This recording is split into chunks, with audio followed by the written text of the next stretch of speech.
Assalamualaikum warahmatullahi wabarakatuh. Oke, seperti biasa sebelum dilanjutkan cerita pedang King Dao-nya, bantu Mimin tekan tombol like dan berkomentar. Juga terima kasih sudah dan sebelumnya. Gas. Bab 1475. Rendah hati dan rendah hati.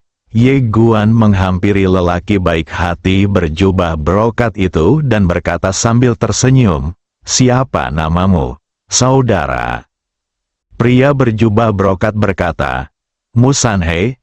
Ye Guan langsung berkata, "Nama yang bagus." Pria berjubah brokat, Ye Guan bertanya dengan serius, "Saudaraku, karena kamu telah memilih untuk tinggal, apakah itu untuk membalas kebaikan yang telah kamu tunjukkan kepadaku sebelumnya?" Pria berjubah brokat itu mengangguk. Ya, setelah itu, dia berhenti sejenak dan berkata, "Biarkan aku melihatnya terlebih dahulu." Ye Guan bertanya, "Saudaraku, apa pendapatmu tentang kekuatan guru nasional dan saudara Sixiao?" Lelaki berjubah brokat itu menoleh dan melirik ke medan pertempuran di kejauhan. Sangat kuat. Ye Guan bertanya, "Bagaimana, saudara?" Lelaki berjubah brokat itu tersenyum dan tidak berkata apa-apa. Ini adalah seorang master. Ye Guan yakin dalam hatinya, dan sebuah senyuman muncul di wajahnya. "Saudaraku, sejujurnya, aku punya lawan yang kuat. Ketika dia keluar nanti, aku ingin tahu apakah kamu bisa menahannya untuk sementara waktu untukku." Pria berjubah brokat itu melambaikan tangannya berulang kali. "Saudaraku, Anda mungkin salah paham. Saya tidak sekuat itu." Ye Guan berkata, "Itu tidak sia-sia." Lelaki berjubah brokat itu ragu sejenak, lalu berkata, "Apa maksudmu?" "Aku tidak bermaksud apa-apa lagi. Aku hanya penasaran dan ingin bertanya." Ye Guan tersenyum dan berkata, "Mari kita bicara di tempat lain." Setelah berkata demikian, ia menuntun laki-laki berjubah brokat itu langsung ke menara kecil. Setelah memasuki menara kecil, ekspresi Mu Sanhe membeku. Dia ingin tetap tenang, tetapi melihat waktu dan ruang khusus di depannya, dia benar-benar tidak bisa tetap tenang. Dia mengepalkan tangannya dan matanya penuh dengan keterkejutan. Ye Guan berkata, "Saudaraku, bantu aku bertarung. Jika kamu ingin berlatih di masa depan, kamu dapat memasuki menara ini kapan saja." Mu Sanhe terdiam. Ye Guan menambahkan, "Ketulusan adalah hal terpenting bagi seorang pria. Sejujurnya, musuhku agak kuat, jadi kamu harus memikirkannya dengan matang." Setelah terdiam cukup lama, Mu Sanhe berkata, "Bagaimana kalau membandingkannya dengan guru negara itu?" Ye Guan berkata, "Sedikit lebih kuat." Mu Sanhe menatap Ye Guan, hanya menunda sebentar. Ye Guan mengangguk. "Tunda saja sehari." Mu Sanhe menatap Ye Guan sejenak dan berkata sambil tersenyum, "Aku tahu bahwa semua kultivator pedang itu jujur dan murah hati. Baiklah, aku, Mu Sanhe, akan menjadikanmu temanku." Ye Guan berkata dengan serius, "Saudaramu, orang itu memang cukup kuat." Mu Sanhe penuh percaya diri. "Saudara Ye, jangan khawatir. Aku tidak yakin apakah aku bisa membunuhnya. Tetapi jika aku bisa menahannya, itu seharusnya tidak sulit bagiku." Ye Guan mengangguk. "Aku percaya pada saudaramu. Tetapi jika kamu merasa tidak bisa menang, silakan mundur secara taktis." "Haha," Mu Sanhe tertawa. "Saudara Ye, Anda dapat tenang." Ye Guan mengangguk dan berkata, "Ayo keluar dan lihat-lihat." Dengan itu, keduanya meninggalkan menara kecil itu. Di luar, pertempuran antara guru nasional dan Sixiao masih berlangsung. Menyaksikan pertarungan antara keduanya, ekspresi Ye Guan berangsur-angsur menjadi serius. Pukulan Sixiao semakin lama semakin kuat, dan sekarang momentumnya telah mencapai titik kritis yang sangat mengerikan. Seperti gunung berapi yang telah terakumulasi selama puluhan ribu tahun sebelum meletus, niat tinju itu menyebar, seolah-olah dapat menghancurkan segalanya. Pada saat ini, kekuatan pedangnya sudah agak tak terhentikan. Yang mengejutkannya adalah, menghadapi si Xiao yang semakin menakutkan, sang master kekaisaran benar-benar berhasil bertahan. Tatapan mata Ye Guan tertuju pada guru nasional. Pada saat ini tubuh guru nasional telah menjadi ilusi. Menghadapi serangan hebat si Xiao, dia berdiri diam seperti gunung dan benar-benar menahan semuanya. Di samping Ye Guan, Mu Sanhe berkata, keduanya telah mencapai batasnya. Ye Guan mengangguk, sekarang tergantung siapa yang tidak bisa bertahan lebih lama lagi. Saat dia berkata demikian, dia tiba-tiba menoleh ke arah Mu Sanhe. Saudaramu, mengapa kamu dipenjara di sana pada awalnya? Mu Sanhe tersenyum pahit. Aku menyinggung lelaki aneh itu. Ya, aku masih muda dan sombong saat itu, dan aku tidak menganggap serius siapapun. Aku tidak menyangka akan menemui jalan buntu. Jadi, aku harus bersikap rendah hati dan tidak menonjolkan diri. Ye Guan mengangguk, kamu sangat rendah hati dan rendah hati sekarang. Ya, Mu Sanhe jelas sedikit senang, aku benar-benar rendah hati dan rendah hati sekarang. Ye Guan, Mu Sanhe berkata dengan penuh emosi, hanya mereka yang pernah menderita kerugian yang akan mengerti kerendahan hati dan sikap rendah hati. Ye Guan tersenyum dan berkata, saudaramu, ini sangat berwawasan. Mu Sanhe tersenyum dan menatap si Xiao di kejauhan. Orang ini sebenarnya terlalu sombong pada awalnya. Ye Guan berkata, saudara si ini sungguh baik hati. Mu Sanhe tersenyum dan berkata, memang, aku masih sangat mengaguminya. Dia tidak pernah takut bahkan setelah dipenjara selama bertahun-tahun. Ye Guan melirik Fan Tian dan Dao Xiao yang tidak jauh. Keduanya juga menyaksikan pertempuran itu dengan tenang, seolah sedang menunggu sesuatu. Ye Guan menarik kembali pandangannya dan menggenggam erat pedang King Xuan di tangan kirinya. Ledakan, tiba-tiba, ledakan mengerikan terdengar di kejauhan, dan momentum si Xiao meroket beberapa kali. Tekanan tinju yang kuat langsung melontarkan jagoan nasional itu mundur puluhan ribu kaki jauhnya. Begitu guru nasional itu berhenti, tubuhnya mulai mengeras sedikit demi sedikit. Di samping Ye Guan, Mu Sanhe berkata, tubuh Daksu guru nasional ini telah hancur. Ye Guan sedikit bingung. Tubuh Dao Su, Mu Sanhe mengangguk, setelah mencapai kondisi menembus kehampaan, seseorang dapat menciptakan tubuh Dao Fight, yang berarti menyimpan tubuh fisik dalam ruang waktu ilusi. Tubuh fisik ini sangat kuat karena dilindungi oleh lapisan ruang waktu yang tak terhitung jumlahnya. Tentu saja, tidak mudah untuk memadatkan tubuh Dao Void ini. Dan sumber daya yang dikonsumsi sangat besar, yang sama sekali tidak dapat ditanggung oleh kekuatan biasa. Ye Guan terkekeh dan berkata, ada pepatah seperti itu. Aku telah mempelajari sesuatu yang baru.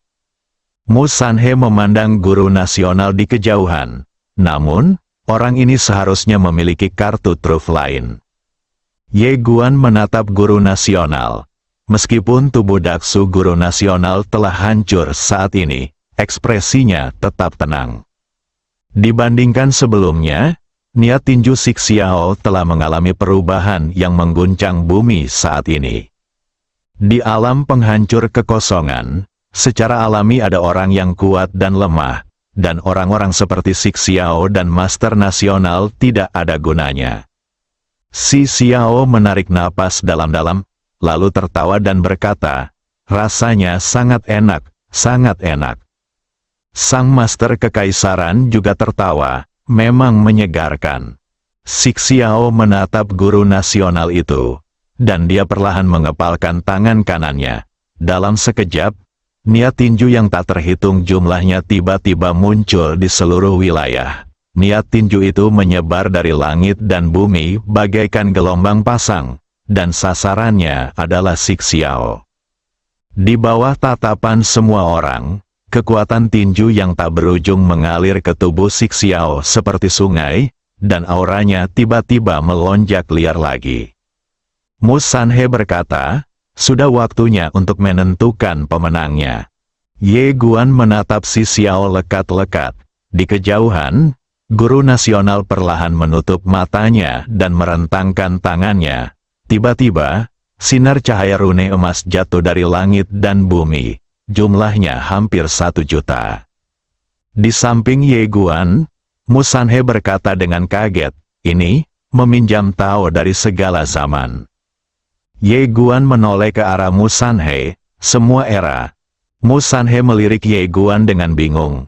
Kakak Ye, mengapa kamu tidak mengerti apapun? Ye Guan menggelengkan kepalanya dan tersenyum. Meskipun dia telah membaca banyak buku tentang alam semesta utama, ada beberapa hal yang tidak tertulis dalam buku-buku itu. Sui Gujin, yang selama ini terdiam, tiba-tiba menjelaskan, berbagai era mengacu pada berbagai era alam semesta utama. Sejak lahirnya alam semesta utama, telah ada total 9 era peradaban. Yang terkuat di antara semuanya adalah era tempat tinggal pria aneh itu, yang merupakan era di luar dunia. Sambil berbicara, dia melihat ke arah guru nasional. Dia meminjam Tao dan hukum dari 9 era, yang berarti dia telah melawan arus waktu dan ruang dan menaklukkan Tao dan hukum dari 9 era peradaban sebelumnya. Dia pasti telah mempraktikkan sutra penghancur tembok. Jika tidak, dia tidak akan dapat melakukannya. Mu Sanhe tersenyum dan berkata, Saudara Ye, istrimu tahu lebih banyak daripada kamu. Alis Sui Gujin tiba-tiba mengernyit. Dia melirik Mu Sanhe dan tidak berkata apa-apa. Ye Guan tertawa, lalu berkata, dia memang tahu lebih banyak daripada aku. Sambil berbicara, dia menatap kedua orang yang sedang bertarung di kejauhan. Menurutmu siapa yang akan menang? Mu Sanhe menggelengkan kepalanya, sulit untuk mengatakannya. Tetapi yang pasti kali ini adalah masalah hidup atau mati, atau menang atau kalah. Ye Guan mengangguk, dan pada saat ini, mereka berdua benar-benar menggunakan kartu truf mereka. Pada saat ini, Si Xiao tiba-tiba bergegas menuju guru nasional. Bersamaan dengan serbuan itu, seberkas cahaya menyapu ladang bak badai dan langsung menuju ke arah guru nasional. Guru negara menekan tangannya dengan ringan, dan dalam sekejap, sinar cahaya yang tak terhitung jumlahnya tiba-tiba meledak seperti kembang api. Ledakan, serangkaian gelombang kejut kekuatan yang mengerikan tiba-tiba meletus dari seluruh wilayah. Ye Guan dan yang lainnya adalah orang pertama yang menanggung bebannya. Menghadapi gelombang kejut kekuatan yang mengerikan ini, ekspresi Ye Guan langsung menjadi serius. Kekuatan ini sungguh mengerikan. Dia hendak menggunakan pedangnya, tetapi pada saat ini, Sui Gujin tiba-tiba melambaikan lengan bajunya, dan sebuah penghalang tiba-tiba muncul di depan mereka berdua. Penghalang ini sebenarnya menghalangi gelombang kejut listrik yang mengerikan. Ye Guan menoleh dan menatap Sui Gujin yang tampak tenang. Di kejauhan, di medan pertempuran, kedua kekuatan sedang saling membombardir dan mengamuk dengan gila-gilaan. Satu demi satu, gelombang kejut listrik yang mengerikan terus menyebar seperti riak air. Keadaannya seperti ini, dan tidak seorang pun tahu berapa lama hal ini berlangsung sebelum wilayah itu berangsur-angsur kembali tenang. Di bawah tatapan semua orang, guru nasional dan Si Xiao muncul di hadapan semua orang.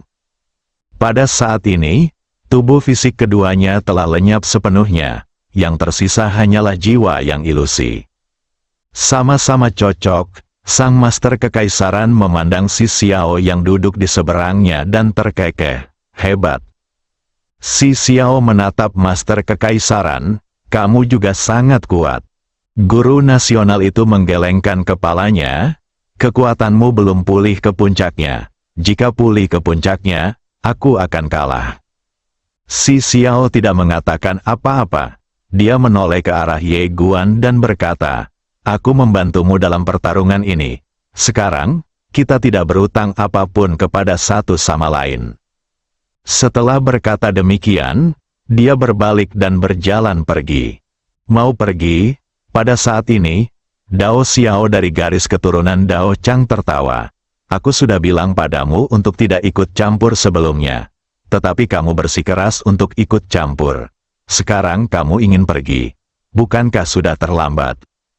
Saat suara itu jatuh, indera spiritualnya langsung menyelimuti Si Xiao yang terluka parah.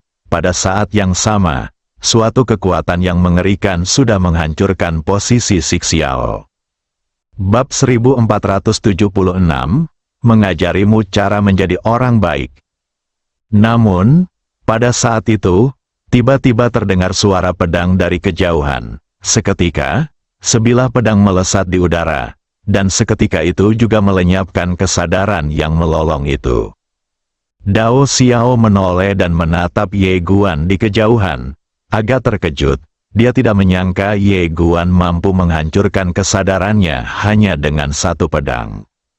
"Anda cukup mampu." Meskipun Dao Xiao tampak tenang, hatinya sudah sedikit lebih waspada. Ye Guan mengabaikan Dao Xiao secara langsung. Dia menatap Si Xiao dari kejauhan dan berkata sambil tersenyum, "Kakashi, terima kasih atas bantuanmu hari ini. Kamu bisa pergi sekarang." Si Xiao menoleh dan melirik Ye Guan tanpa berkata apa-apa. Dia pergi. Saat dia berjalan, dia menjadi ilusi. Tidak lagi di ruang dan waktu ini, dia kehilangan kemampuan bertarungnya, dan guru nasional juga kehilangan kemampuan bertarungnya. Dia telah memenuhi janjinya, pergilah sekarang dengan hati nurani yang bersih. He Xiao tidak pernah berutang budi kepada orang lain. Tetapi jika dia berutang, dia akan selalu membayarnya kembali. Setelah melihat Si Xiao pergi, Ye Guan berbalik untuk melihat Dao Xiao di kejauhan. Dao Xiao melihat tatapannya dan langsung tersenyum dan berkata, "Kenapa? Apakah kamu ingin bertarung denganku?" Ye Guan berkata, "Itu bukan hal yang mustahil." Sang pemecah kekosongan, dia benar-benar ingin bertarung dengan pria kuat di level ini, karena dia ingin melihat sampai di mana batas kemampuannya saat ini. Dao Xiao juga tertawa. "Ayo." Begitu dia selesai bicara, cahaya pedang telah membunuh tanpa suara di depannya. Pedang ini sama seperti pedang sebelumnya. Tanpa nafas, indera spiritual tidak dapat menangkap atau merasakannya sama sekali. Itu sungguh aneh. Namun, sedikit seringai muncul di bibir Dao Xiao. Ketika cahaya pedang itu masih setengah kaki darinya, tiba-tiba cahaya itu terhalang oleh penghalang tak terlihat dan tidak dapat bergerak maju bahkan setengah inci pun. Dao Xiao mengangkat tangannya dan meninju. Wah! Pedang niat langsung hancur, namun tidak terhapus.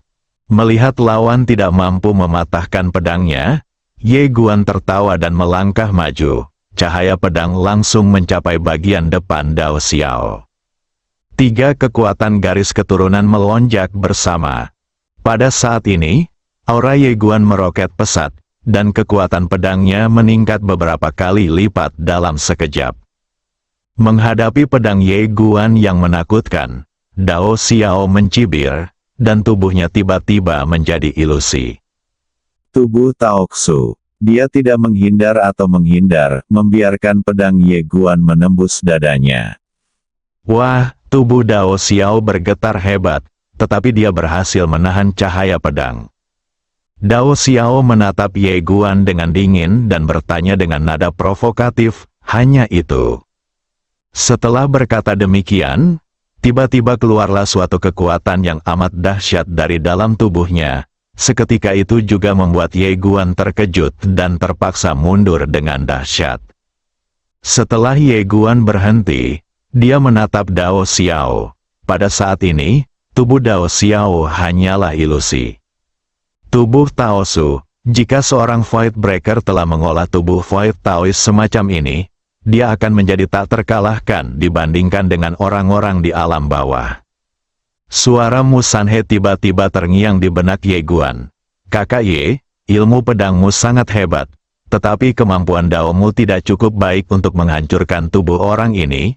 Bagaimana kalau aku yang melakukannya? Jangan khawatir, aku akan membantumu melawan orang ini, dan aku juga akan membantumu menghadapi pemilik pena Dao. Ini seperti beli satu gratis satu. Bagaimana menurutmu?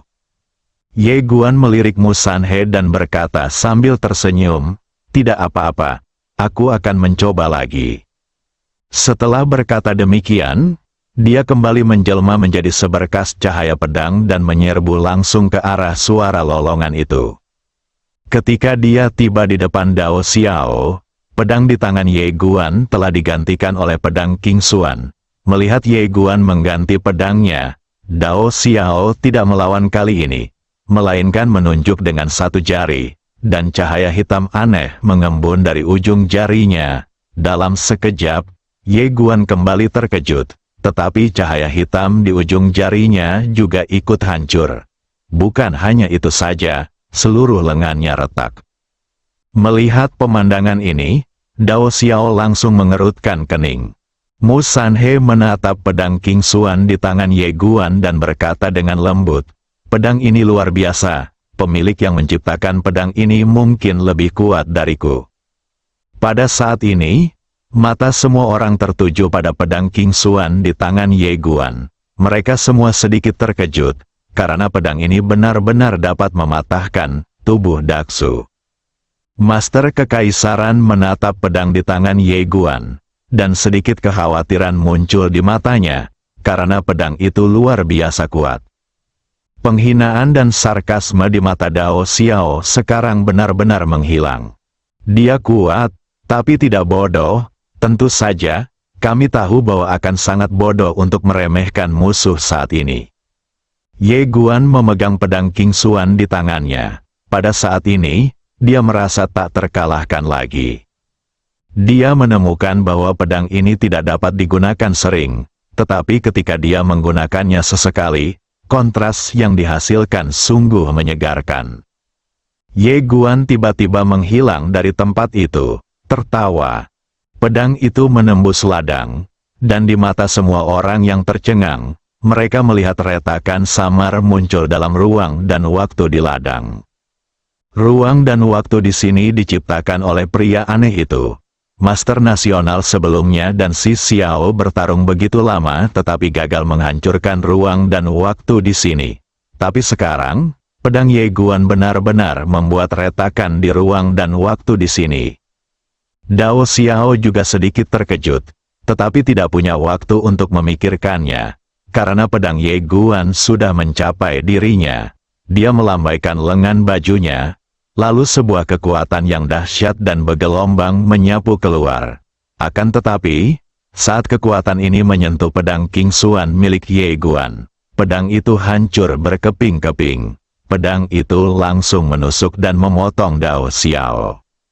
Meskipun Dao Xiao terkejut, dia masih sangat tenang. Dia mengepalkan tangan kanannya dan kemudian meninju secara tiba-tiba. Dengan pukulan ini, ribuan guntur dan api tiba-tiba keluar dari tinjunya. Meskipun dia tahu pedang Ye Guan luar biasa, dia tidak memilih untuk menghindarinya. Dengan status dan kedudukannya, dia tidak ingin kehilangan muka. Dia ingin menggunakan kekuatannya untuk menghancurkan Ye Guan hingga berkeping-keping. Ledakan, terdengar suara ledakan keras, kilatan cahaya pedang, guntur dan api yang tak terhitung jumlahnya tiba-tiba meledak dari antara langit dan bumi, menyapu langit dan bumi. Ye Guan mundur ke posisi semula, wajahnya sedikit pucat, tetapi lebih bersemangat. Dia dikelilingi oleh guntur yang tak terhitung jumlahnya, api, dan cahaya pedang, dan memancarkan aura pedang yang kuat. Di kejauhan, wajah Dao Xiao tampak agak jelek, karena seluruh lengan kanannya retak. Dia menemukan bahwa tubuh virtualnya tampak tidak berguna di depan Ye Guan. Pedang macam apa itu? Dao Xiao menatap pedang King Xuan di tangan Ye Guan. dia sekarang sedikit takut pada pedang ini. Namun, Ye Guan menjadi semakin bersemangat saat pertarungan berlangsung. Dia sekali lagi berubah menjadi sinar cahaya pedang dan menyerang. Dengan kekuatan 3 garis keturunan, pedang ini langsung merobek ruang dan waktu di lapangan. Kali ini bukan retakan, tetapi robekan total. Dao Xiao menyipitkan matanya sedikit. Kali ini dia tidak berani melawan. Dia melambaikan lengan bajunya dan sebuah perisai cahaya keemasan tiba-tiba muncul di depannya. Tentu saja ini bukan benda suci biasa, melainkan salah satu artefak tertinggi di alam semesta utama ini, perisai Dao Chang. Ini juga ditinggalkan oleh laki-laki aneh saat itu. Kekuatan khusus yang terkandung di dalamnya begitu dahsyat sehingga bahkan Dao Xiao sendiri tidak dapat memahaminya. Bagaimanapun, itu sangat kuat.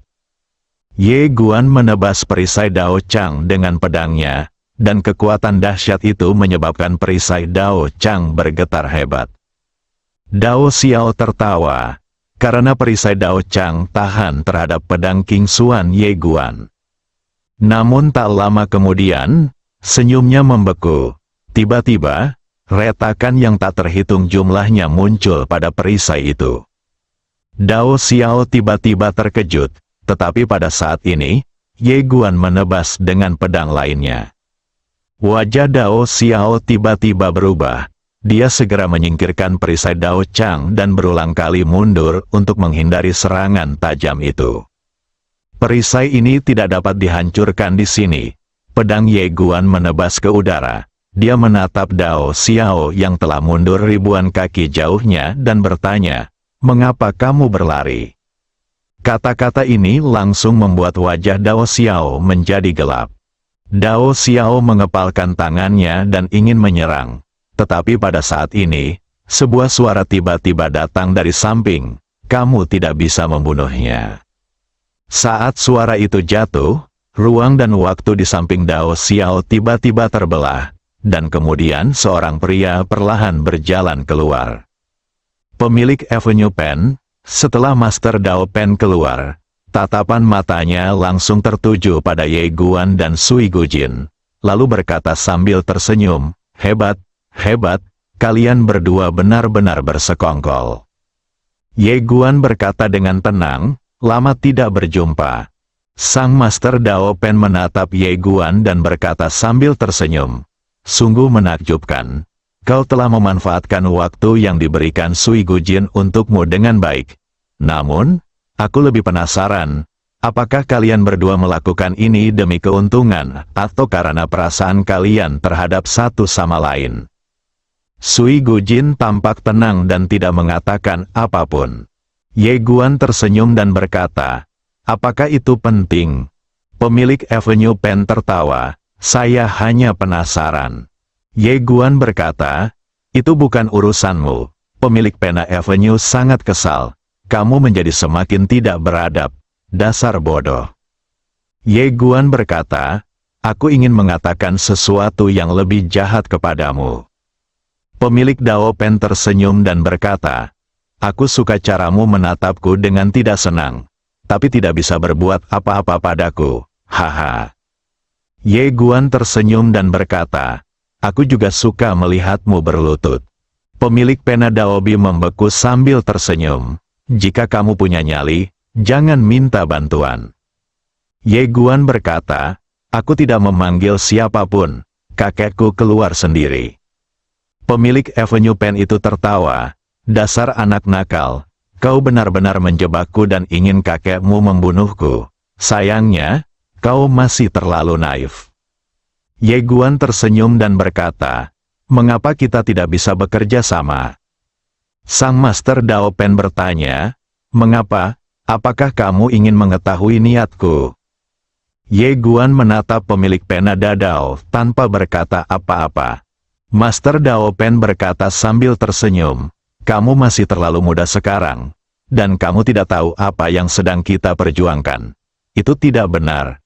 Sebenarnya, kamu tidak memenuhi syarat untuk bertarung denganku sekarang. Baik kamu maupun aku, kita berdua mengejar hal yang sama."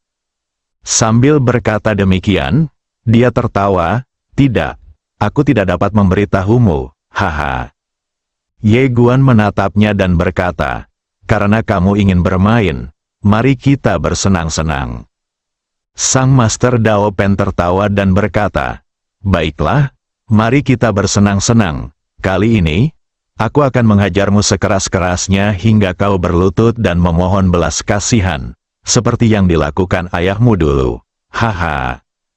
"Apakah Anda pemilik Dao Pen?" Pada saat ini, sebuah suara tiba-tiba datang dari samping. Pemilik Dao Pen menoleh dan melihat bahwa orang yang berbicara itu persis seperti pemandangan gunung dan sungai. Pemilik Pena Avenue sedikit bingung. "Siapa kamu?" Musanhe tersenyum tipis. "Seseorang harus rendah hati dan tidak suka menonjolkan diri. Mengerti?" Pemilik Pena Avenue mengerutkan kening. "Siapa kamu?" Musanhe perlahan melangkah ke arah pemilik Dao Pen. Dengan tenang dan kalem, "Kamu tidak perlu tahu siapa aku. Yang perlu kamu tahu bahwa aku di sini untuk mengajarimu menjadi orang baik." Bersambung.